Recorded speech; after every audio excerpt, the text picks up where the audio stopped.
बचाने वाले स्वर्गीय जयप्रकाश बाबू की पावन कर्म भूमि है। और यही नहीं,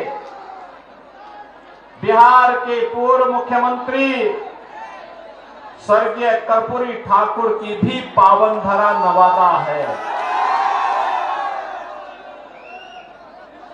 बिहार ने देश को सब कुछ दिया।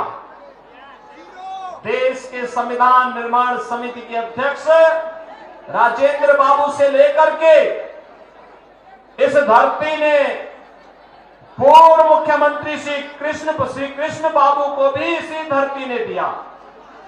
और बहनों भाइयों, चाहे वह देश के लोकतंत्र को बचाने वाले जयप्रकाश नारायण जी की पावन धरा के रूप में बिहार की पहचान हो, या फिर बहनों और भाइयों कर्पूरी ठाकुर ने सामाजिक न्याय के माध्यम से जो अलख जगाने का काम किया था, उस धरा को मैं कोटि कोटि नमन करते हुए आप सबका हृदय से अभिनंदन करता हूं। बहनों भाइयों,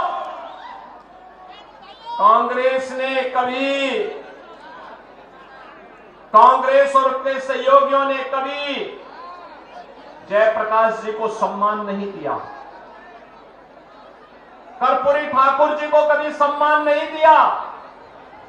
और हम सब आभारी हैं प्रधानमंत्री मोदी जी ने और भारतीय जनता पार्टी ने कर्पूरी ठाकुर जी को भारत का सर्वोच्च नागरिक सम्मान भारत रत्न देकर के बिहार वासियों को भी सम्मान देने का काम किया है।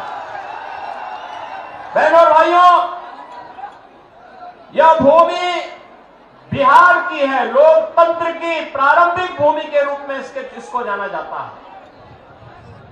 यह देश के इतिहास को बनाने वाली भूमि है, दुनिया को लोकतंत्र का पाठ पढ़ाने वाली भूमि है। लेकिन बहनों और भाइयों, लोकतंत्र के सामने सबसे बड़ा संकट हमेशा राजनीति का प्राधिकरण, अपराधियों का राजनीतिकरण, जातिवादी और परिवारवादी राजनीति ही लोकतंत्र के मार्ग में सबसे बड़ी बाधा है। और कल ही भारतीय जनता पार्टी ने मोदी जी के कर कमलों से अपना संकल्प पत्र जारी किया है। संकल्प पत्र में भारतीय जनता पार्टी ने जो बातें कही हैं कि चुनाव जो देश के अंदर 18वीं लोकसभा के लिए लड़ा जा रहा है, ये चुनाव नेशन फर्स्ट बनाम फैमिली फर्स्ट के बीच में होने जा रहा है। आप देखते होंगे भारतीय जनता पार्टी ने अपने संकल्प पत्र में जो बातें कही हैं, आत्मनिर्भर भारत का, विकसित भारत का, भारत को दुनिया के यानी ग्लोबल लीडर के रूप में स्थापित करने वाले भारत का, उस भारत के लिए उन्होंने गरीब कल्याणकारी योजनाओं को मोदी जी ने, भारतीय जनता पार्टी ने आगे भी बढ़ाने की बात कही। आपने 10 वर्ष में बदलते हुए भारत को देखा है। बहनों और भाइयों, इन 10 वर्षों में हमारा भारत बदला है। दुनिया के अंदर भारत को सम्मान मिला है, सम्मान बढ़ा है। आज भारत के पासपोर्ट की कीमत बढ़ी है, भारत की सीमाएं सुरक्षित हुई हैं, भारत के अंदर नक्सलवाद और आतंकवाद की समस्या का समाधान हुआ है। आप जानते होंगे 2019 के पहले जम्मू कश्मीर के अंदर शेष भारत का कोई नागरिक जमीन नहीं खरीद सकता था। आज धारा 370 हटी। ये धारा 370 न केवल आतंकवाद की जड़ थी, बल्कि जम्मू कश्मीर को शेष भारत से अलग करती थी। धारा 370 के खिलाफ श्यामा प्रसाद मुखर्जी जी ने अभियान चलाया था। 1952-53 में उन्होंने कहा था एक देश में 2 प्रधान, 2 विधान, 2 निशान नहीं चलेंगे। बहनों और भाइयों, 1953 में डॉक्टर श्यामा प्रसाद मुखर्जी शहीद हो गए, कश्मीर के लिए बलिदान हो गए। लेकिन भारतीय जनता पार्टी नारा लगाती थी, जहां हुए बलिदान मुखर्जी वह कश्मीर हमारा है। और बहनों भाइयों, मोदी जी ने और देश के गृह मंत्री अमित शाह जी ने डॉक्टर श्यामा प्रसाद मुखर्जी के सपने को साकार किया। कश्मीर में धारा 370 समाप्त करके आतंकवाद की ताबूत पर अंतिम कील ठोकने का काम भी किया। बहनों भाइयों, याद रखना, एक सुरक्षित माहौल में ही हम विकास की और सुशासन की परिकल्पना को आगे बढ़ा सकते हैं। नौजवानों के लिए रोजगार और आजीविका के साधन बढ़ा सकते हैं, कनेक्टिविटी को बेहतर कर सकते हैं, नौकरी और रोजगार की ढेर सारी संभावनाओं को आगे बढ़ा सकते हैं। और सुरक्षा का वातावरण आज नए भारत में है। आज देश के अंदर विकास के बड़े बड़े कार्य हो रहे हैं, हाईवे बन रहे हैं, रेलवे की बेहतर कनेक्टिविटी बनी है, एयरपोर्ट बन रहे हैं, आईआईटी बन रही है, आईआईएम बन रहे हैं, एम्स बन रहे हैं, one district one medical college बन रहे हैं, वर्ल्ड क्लास यूनिवर्सिटीज का निर्माण हो रहा है, हर घर नल की योजना साकार हो रही है और गरीब कल्याणकारी योजनाओं की तो कोई सानी ही नहीं। बहनों और भाइयों, याद करिए, 14 के पहले लोग भूखों मरते थे, भूख से मौत की शिकायतें आती थी, किसान आत्महत्या करता था, नौजवान पलायन करता था, महिलाओं के सामने आजीविका का साधन नहीं होता था। 2014 के बाद आपने बदलते हुए भारत को देखा है। आज आप देख रहे होंगे, पिछले 4 साल से देश के अंदर 80 करोड़ लोगों को फ्री में राशन की सुविधा का लाभ प्राप्त हो रहा है। 60 करोड़ लोगों को 5 लाख रुपए की आयुष्मान भारत की स्वास्थ्य बीमा का कवर मिला है। 50 करोड़ गरीबों के लिए जनधन अकाउंट खोल करके दिल्ली से आने वाला पैसा उनके अकाउंट में आएगा, इस बात की गारंटी दे दी गई। 12 करोड़ अन्नदाता किसान को प्रधानमंत्री किसान सम्मान निधि का लाभ दे दिया गया। और बहनों और भाइयों, 12 करोड़ गरीबों के शौचालय भी बने हैं। 10 करोड़ गरीब महिलाओं को उज्ज्वला योजना के कनेक्शन भी मिले हैं।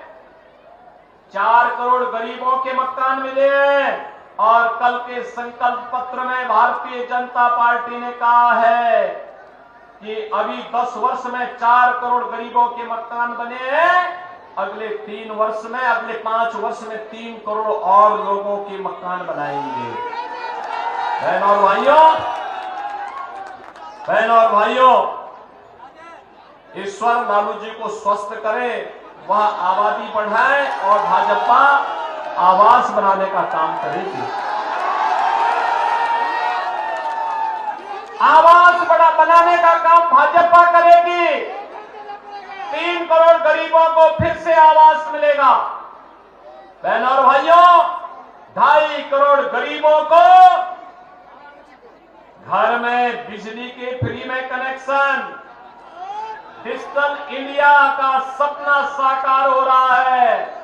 एक तरफ मोदी जी भारत को डिजिटल युग में ले जा रहे हैं और दूसरी तरफ आरजेडी और उनके लोग आपको लालटेन युग की ओर पीछे धकेल रहे हैं। बहनों और भाइयों, यही कहने के लिए हम लोग आपके पास आए हैं। मैं आपसे पूछना चाहता हूं, ये जो कार्य मैंने गिनाए हैं, क्या ये आरजेडी और कांग्रेस कर पाती क्या? और मैं आपसे पूछना चाहता हूं, मैं तो यूपी से आया हूं ना, अयोध्या में रामलला का भव्य मंदिर का निर्माण कार्य क्या ये लोग कर पाते क्या? कर पाते? अयोध्या में रामलला का भव्य मंदिर बनने पे कैसा लगा आपको? अच्छा लगा ना? तो आपको खुश होना ही था, क्योंकि मैं देख रहा था रामलला विराजमान हो रहे थे अयोध्या में, उत्सव उमंग था बिहार में। और सबसे पहला उपहार रामलला मंदिर के लिए बिहार से ही अयोध्या धाम पहुंचा था। इसके लिए बिहार वासियों का अभिनंदन। और इसलिए बहनों और भाइयों, आज मैं आपसे कहने के लिए आया हूं, एक तरफ नौजवान के लिए आजीविका है, पीएम स्टार्टअप की योजना, पीएम स्टैंड अप की योजना, प्रधानमंत्री मुद्रा योजना, और इस बार तो संकल्प पत्र में एक बात और कह दी गई, अब तक 10 लाख रुपए तक का नौजवानों को ब्याज फ्री लोन मिलता था, अब इसकी राशि को बढ़ाकर के 20 लाख कर देंगे। बहनों भाइयों, आरजेडी रंगदारी वसूली से फुर्सत हो तब ना, आज रंग बीजेपी और एनडीए की सरकार में रंगदारी नहीं, स्ट्रीट वेंडर को पीएम स्वनिधि योजना का लाभ मिल रहा है और पीएम स्वनिधि का दायरा बढ़ा करके गांव के ठेला खोमचा रेड़ी लगाने वाले लोगों को, पटरी व्यवसायियों को भी इसका लाभ प्राप्त होगा। कल के संकल्प पत्र में भारतीय जनता पार्टी ने घोषणा कर दी है। बहनों और भाइयों, आरजेडी हो या उनके सहयोगी दल, ये तमंचा लहराने वाले लोग हैं, इनको टैबलेट से क्या मतलब, इसलिए डिजिटल इंडिया का विरोध करते हैं। और बहनों और भाइयों, भारतीय जनता पार्टी और सहयोगी दल आपको डिजिटल इंडिया में ले जा करके आत्मनिर्भर भारत और विकसित भारत की परिकल्पना को साकार बनाने के एक सारथी के रूप में आगे बढ़ाना चाहते हैं। और इसीलिए हम लोग आए हैं आपसे कहने के लिए, हमें प्रधानमंत्री मोदी जी के विजन के अनुरूप विकसित भारत की संकल्पना को साकार करने के लिए आगे बढ़ना है। बहनों और भाइयों, इसे साकार करने के लिए जहां भी भारतीय जनता पार्टी की सरकारें हैं, प्राण से काम कर रही है। आपने देखा होगा उत्तर प्रदेश में 7 वर्ष में दंगा नहीं हुआ, वहां कोई दंगा नहीं, कोई कर्फ्यू नहीं। विवेक जी तो विधानसभा चुनाव में, जब मैं विधानसभा का चुनाव लड़ा था 2022 में, ये कई महीने तक, लगभग 6 महीने 1 साल तक इन्होंने उत्तर प्रदेश में कैंप किया था और वहां पे भारतीय जनता पार्टी के कार्यकर्ताओं का सहयोग करते हुए उनका मार्गदर्शन कर रहे थे। बहनों और भाइयों, तिनका भी नहीं हिलता। हमने केवल अयोध्या में रामलला को ही विराजमान नहीं किया है, वहां की माफिया और अपराधियों को राम नाम सत्य है की यात्रा में भेजने का काम किया। आप देखते होंगे ना,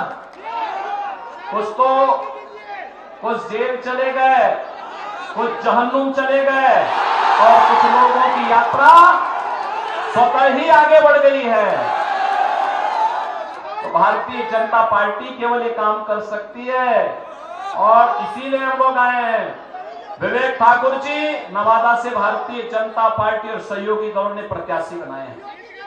बहनों और भाइयों, देश के सबसे प्रतिष्ठित चिकित्सक, भारत के पूर्व स्वास्थ्य मंत्री, जिन्होंने अटल जी के साथ मिलकर के देश के अंदर एम्स की श्रृंखला को बढ़ाने का एक खाका खींचा था, ऐसे डॉक्टर सीपी ठाकुर जी के सुपुत्र हैं श्री विवेक ठाकुर। एक पढ़े लिखे, सुसभ्य, सुसंस्कृत युवा हैं, जुझारू हैं, कार्य करने का एक मादा रखते हैं, आपके लिए जूझने के लिए जज्बा रखते हैं और इसके लिए एनडीए ने उन्हें अपना प्रत्याशी बना करके आपके बीच भेजा है। बहनों और भाइयों, चुनाव के दौरान ये उम्मीद करना कि प्रत्याशी घर घर जाए, गांव गांव जाए, ये मुझे लगता है कुछ ज्यादती हो जाएगी। चुनाव के बाद तो 5 साल आपके पास समय है, पूरे देश के अंदर एक ही आवाज है और वह है फिर एक बार।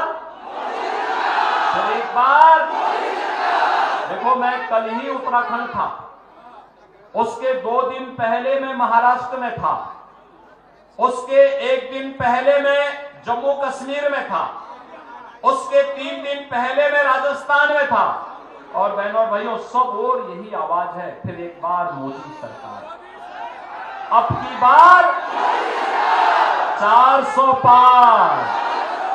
क्या है इस बार?